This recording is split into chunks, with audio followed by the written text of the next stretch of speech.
60 mots. Dans une autre narration, comme 100 ans.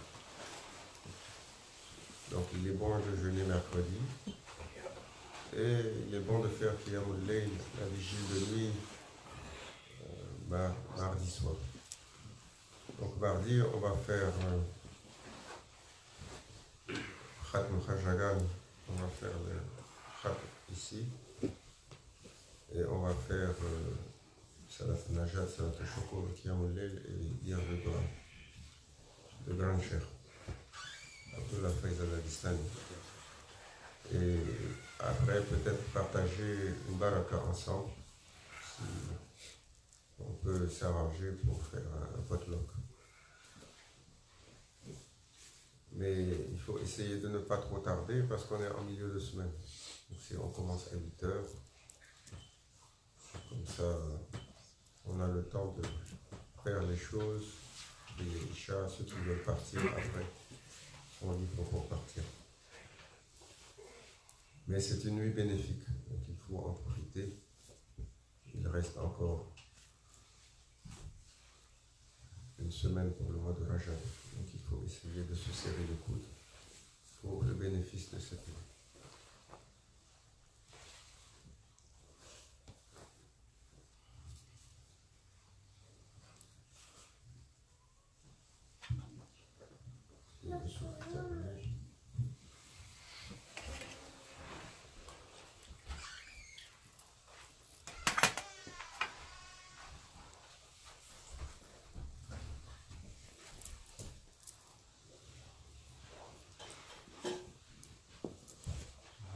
Voilà, viens.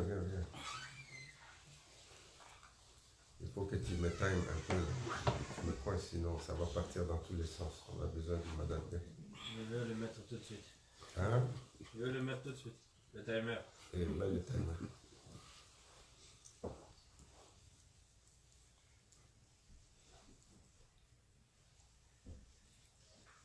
Dastour, madame.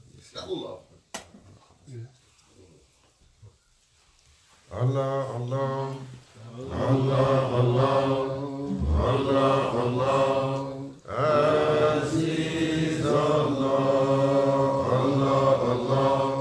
Allah, Allah. Allah, Allah. Karim Allah. Allah, Allah. Allah, Allah. Allah, Allah.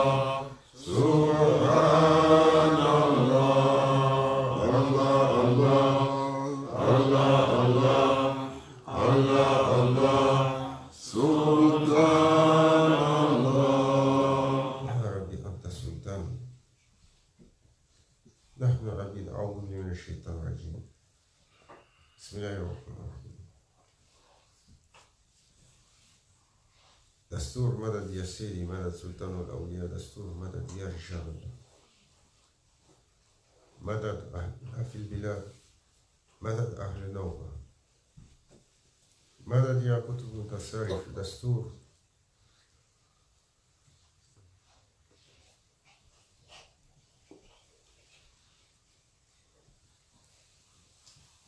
All greatness belong to our Lord Almighty. And we are but weak servants.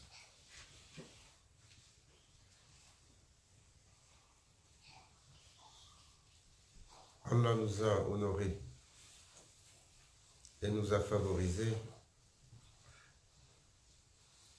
et a choisi Hadrat Insan, l'être humain, comme la couronne de la création. Cette couronne qui procède d'un mystère.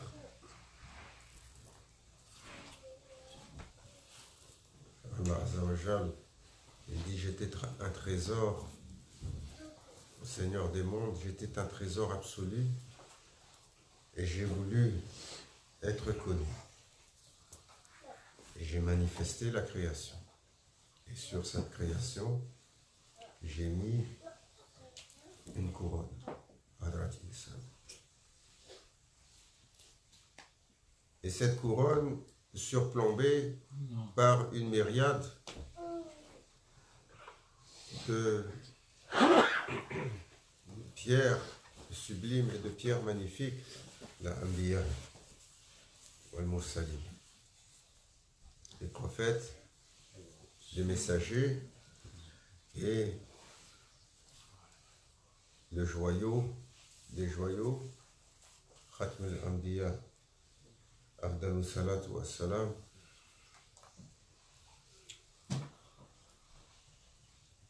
Ashraf al-Mursalin, la noblesse des messagers, Habibik al-Mustafa. Et Shahr Rajab, Shahr Allah, ce mois particulier, tel un sanctuaire, a été choisi comme le mois de l'invitation pour un événement particulier, Isra ou al-Mi'raj. Une ascension sans commune mesure, où le messager a été invité dans la présence de son Seigneur.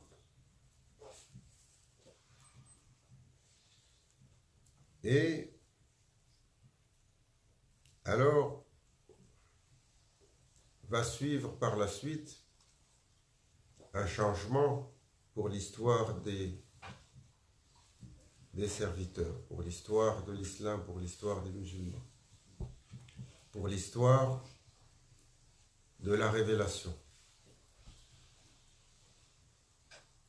Parce que le prophète sallallahu alayhi wa sallam va être appelé dans une ascension céleste. Il va d'abord couvrir sur le Burak entre Makkah, Masjid al-Haram et le Masjid al-Aqsa.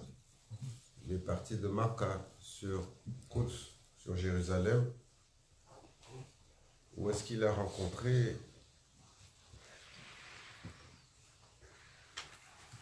l'assemblée des prophètes, avant d'être invité pour une ascension. Cette histoire, lorsqu'elle a été contée par le prophète sallallahu alayhi wa sallam, elle a mis au défi la rationalité de tous ses compagnons.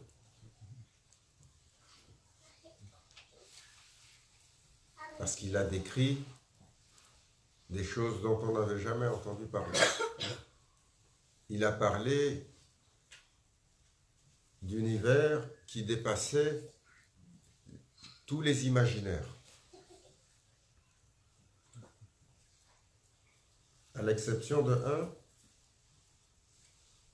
qui, sans aucun doute, toujours, comme c'était son titre, Sadiq, le véridique, c'est Abu Bakr al-Sadiq, Amana wa Sadaq. Quand il a entendu, il a dit, s'il l'a dit, c'est que c'est vrai.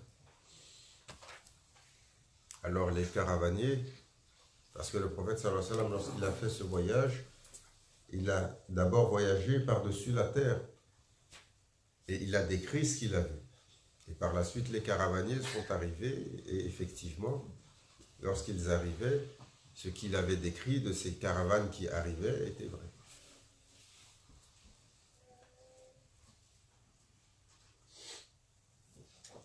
Et ce rappel, c'est une histoire qui est gorgée de toutes sortes de merveilles. Parce que le prophète sallallahu alayhi wa sallam décrit une ascension qui n'est plus dans la sphère matérielle, décrit les cieux, décrit les paradis, décrit la limite de toute chose créée, décrit la présence divine lorsqu'il arrive dans cette présence et ce qui va s'en suivre. On ne décrit pas. Allah Azza wa Jal manifeste qu'il va être rapproché à la distance de 2 coudées d'arc et moins.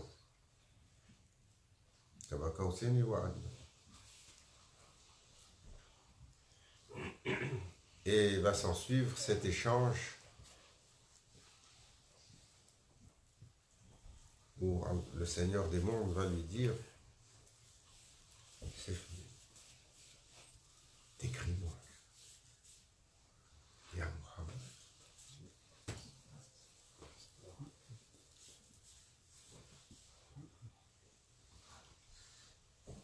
et l'intégralité de son être va défaillir.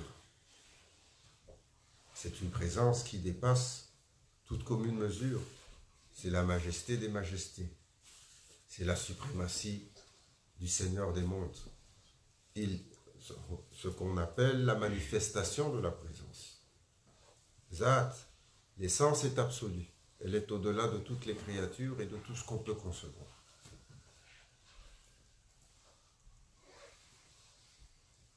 Et le prophète sallallahu alayhi wa sallam, alors, lorsque son être était en train de défaillir, et que de cette manifestation de majesté, alors, son cœur s'est mis à trembler.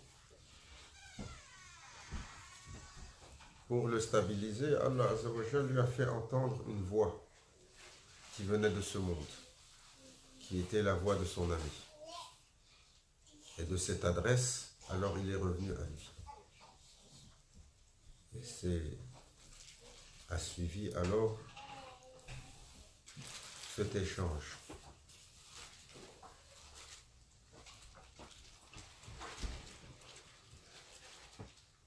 C'est un événement qui, pour les musulmans, revêt un caractère exceptionnel, mais revêt également mille et une facettes d'enseignement.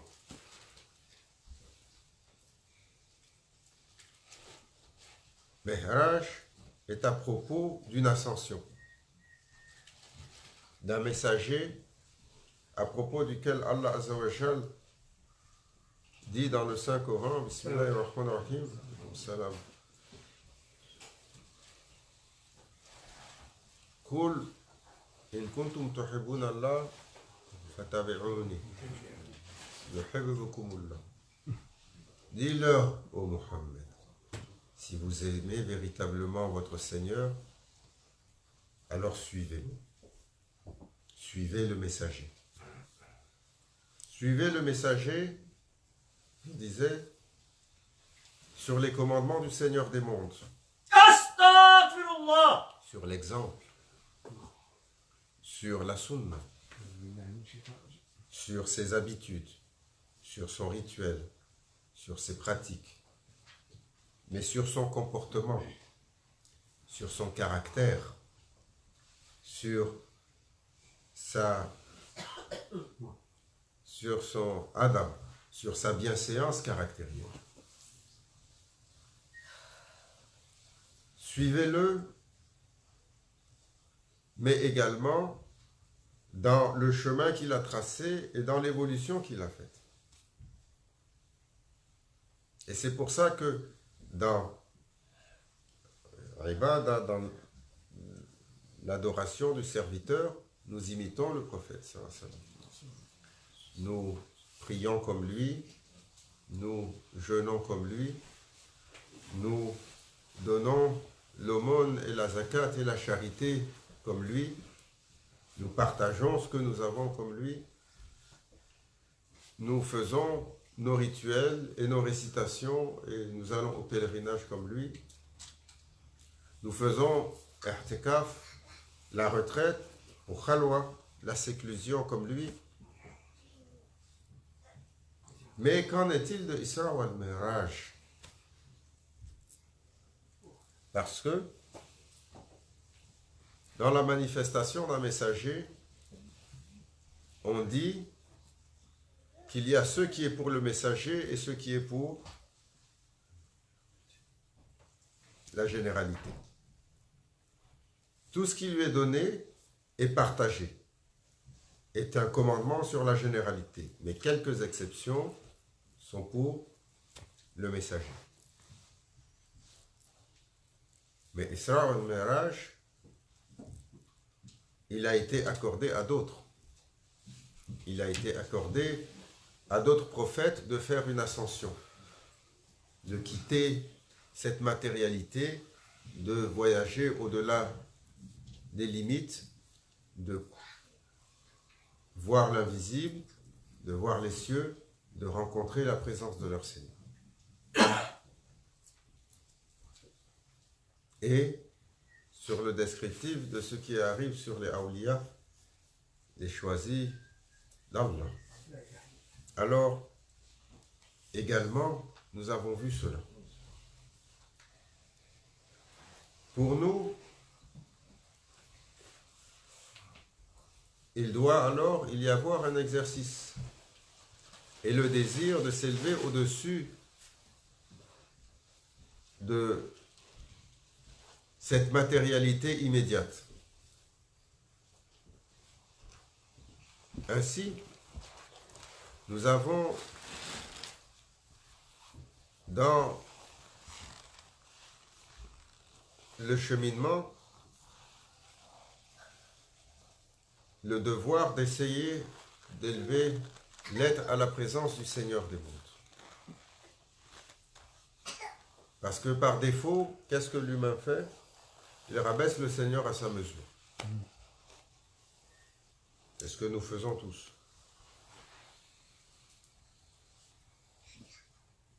Nous devenons anthropomorphes.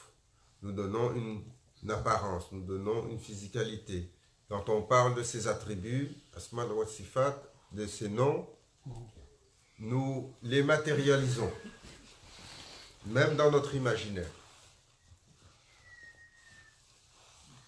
Alors que le prophète sallallahu alayhi wa sallam, il a dit Qalbul mu'min baytullah. C'est le cœur du croyant qui est la maison du Seigneur. Son cœur, pas son esprit, pas son intellect. Le cœur, sa manifestation est autre. On n'est plus dans la cogitation, dans la tergiversation, dans l'imagination, dans la symbolique, dans l'apparence, dans la conceptualisation. On est dans un état. On est dans une présence. On est dans une réalité. Alors nous devons également nous demander sur le cheminement du serviteur,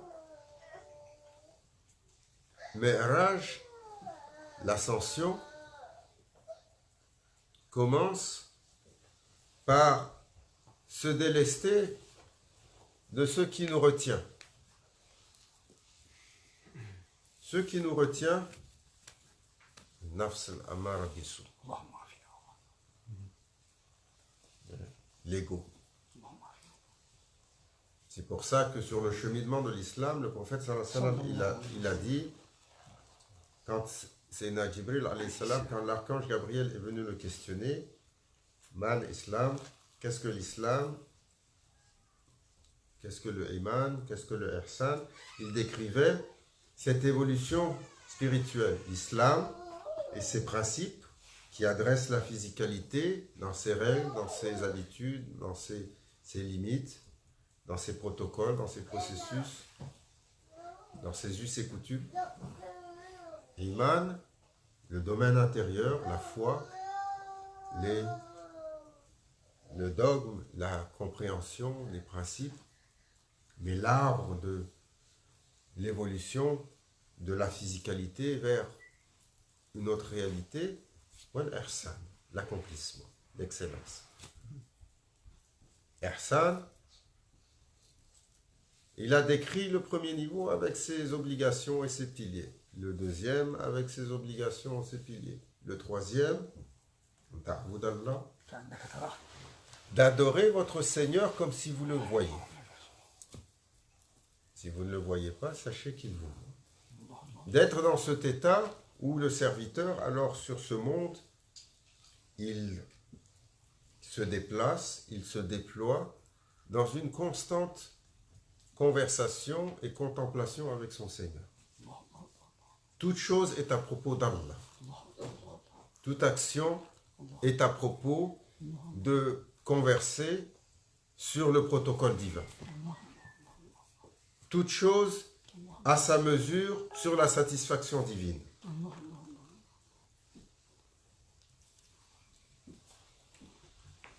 Toute manifestation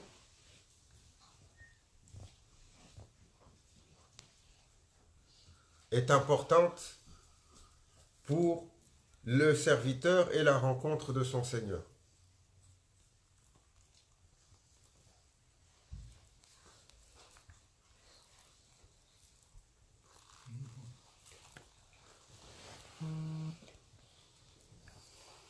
Isra wal-Mi'raj est un rappel de cela, que la réalité n'est pas à propos de ce monde. Et la réalité est à propos d'un absolu. Pour cet absolu, il faut une préparation, comme le prophète sallallahu alayhi wa sallam a fait. Il a été préparé à 40 ans. 40 ans, c'était le début de la prophétie. Il a été préparé quasiment 51 ou 52 ans, parce que c'est une année et demie avant le Hijra qui est venu l'Isra al-Mi'raj. Il était encore à la Mecque. Et quelle préparation! Par la suite, il a été invité. Et pour pouvoir commencer la rencontre avec son Seigneur, on décrit, Sayyidina Jibril alayhi salam a ouvert sa poitrine, a lavé l'intégralité de son cœur, l'a défait du dernier point, qui était un point noir, qui est l'accès du shaitan, de Satan, et qui est donc la porte d'entrée où shaitan pouvait avoir quelques contrôles sur le nafs, ce qui veut dire qu'il était complètement dépourvu de l'accès du shaitan et du nafs. Et à ce moment-là, une fois que ce tantre a été lavé, il a été rempli de connaissance, de sagesse, de noblesse, refermé.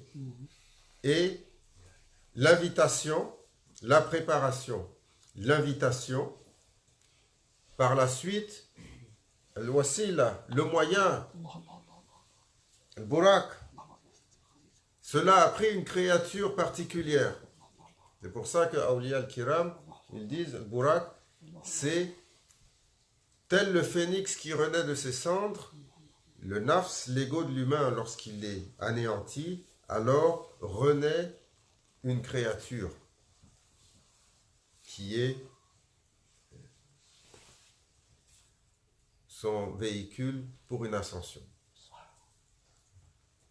Et sur chaque étape, ça c'est pas tout, sur chaque étape, il y a eu une invitation, un protocole. Sayyidina Jibril est arrivé à taper à la porte et on lui a dit avec qui tu es, a-t-il été invité? Oui, alors qu'il rentre. Il y a eu une parade, une procession.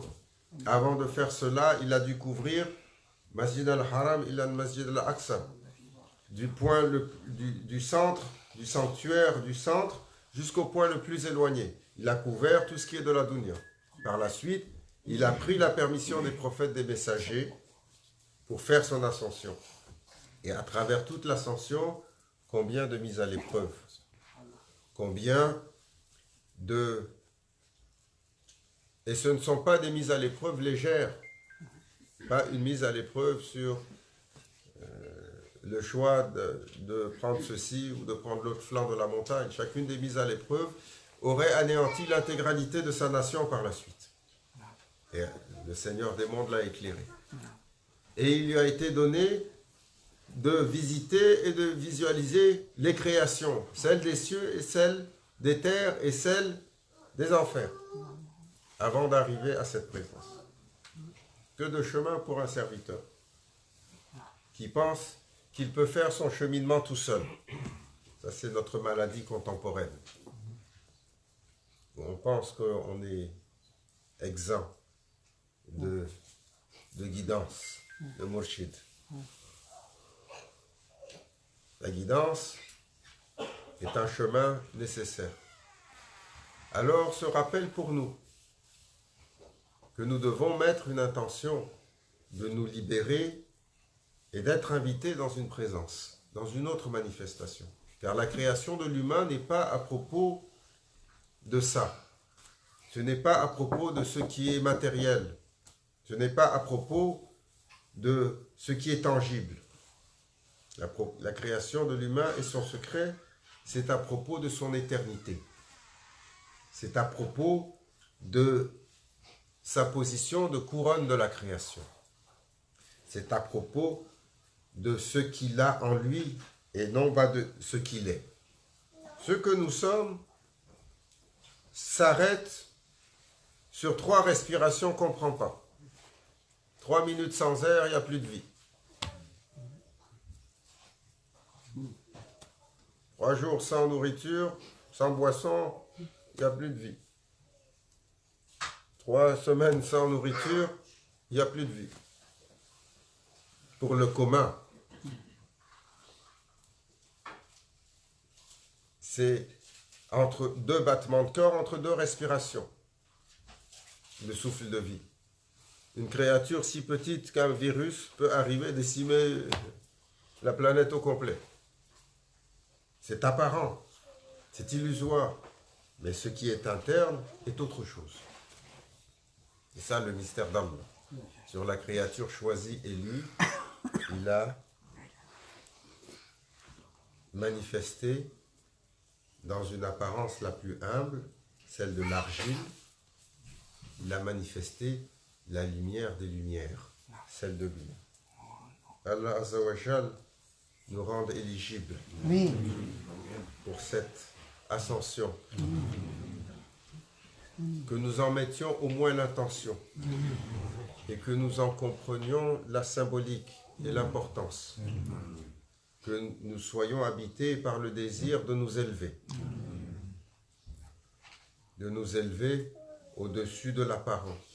De nous élever au-dessus de la forme. De nous élever au-dessus des limites. De nous élever au-dessus de ce qui, aujourd'hui, tient, polarise, retient les humains dans tellement de petitesse. Voilà, Qad karamna bani Adam, le Saint-Coran dit. Nous avons honoré les enfants d'Adam, tous autant qu'ils sont, d'un honneur incommensurable. Qu'Allah Azza wa Jal nous rende éligibles à cet honneur. Pas dans l'après-vie, mais dans cette vie. Comme cela a été accordé à ceux qui ont été choisis, qui ont été honorés, qui ont été guidés. Nous demandons cela sans prétention, car nous savons que nous sommes dans une illégibilité complète. Il n'y a pas de mystère, on ne peut pas se tromper soi-même. Nous savons ce que nous sommes. S'il s'agit de garder 2 journées d'affilée pour garder nos prières à temps, c'est presque un miracle aujourd'hui pour la majeure partie des gens. Juste 2 journées. Et quand on parle des Awliya, on parle d'un certain calibre d'entre eux qui n'ont jamais raté Salat et Tahajjud une fois dans leur vie. Ça, c'est pas la prière canonique de la journée, c'est la prière de vigile la plus difficile parce qu'elle est au début du 3e tiers de la nuit. So hard. Some of the awliya, they didn't miss it once in their lifetime. Only one. So we know our reality. How we are daif. Nous sommes faibles, nous sommes en limite. Alors nous demandons que nous soit accordé cette intercession. L'intercession du prophète sallallahu alayhi wa sallam et cette générosité d'Allah nous soit accordée même sur des créatures aussi incapables et aussi faibles. C'est Allah. Celui qui met la vie dans la mort et la mort dans la vie, certainement sur le faible, il peut accorder sa grâce. Ya Rabbi. Que nous soit accordée la grâce d'Allah, la guidance qui mène à cette grâce, que nous soit accordé le privilège d'être guidé, l'amour de la vérité, l'amour du bien, l'amour de la justice, l'amour de la droiture, l'amour de la valeur, l'amour de l'honneur, et que nous soit accordé l'amour de ce que aime Allah. Et que nous soit accordé de nous éloigner et de détester ce que le Seigneur des mondes n'aime pas, ce qu'il n'apprécie pas, ce qui éloigne de lui. Ya Rabbi, accorde-nous sur notre souffle toujours le rappel de ta présence. Accorde-nous dans notre parole toujours ta louange. Accorde-nous d'être toujours dans l'expectative de ton visage et de chercher tes serviteurs qui sont parmi tes bienheureux et tes choisis. Ya Rabbi, remplis notre cœur d'amour pour Allah, d'amour pour son prophète, d'amour pour les messagers, d'amour pour les awliya et d'amour pour l'humanité et toutes les créatures. Car toutes ont été créées par un souffle d'amour, par un souffle de grâce. Ya Rabbi, fais de nous des créatures dont personne n'a à craindre ni le geste ni la parole. Que notre dernier mot soit la ilaha illallah Muhammad Rasulullah. Que notre rencontre avec toi, notre Seigneur, soit la plus belle, la plus magnifique, la célébration de toutes les rencontres. Ya Rabbi. إلى حضرة النبي الفاتح.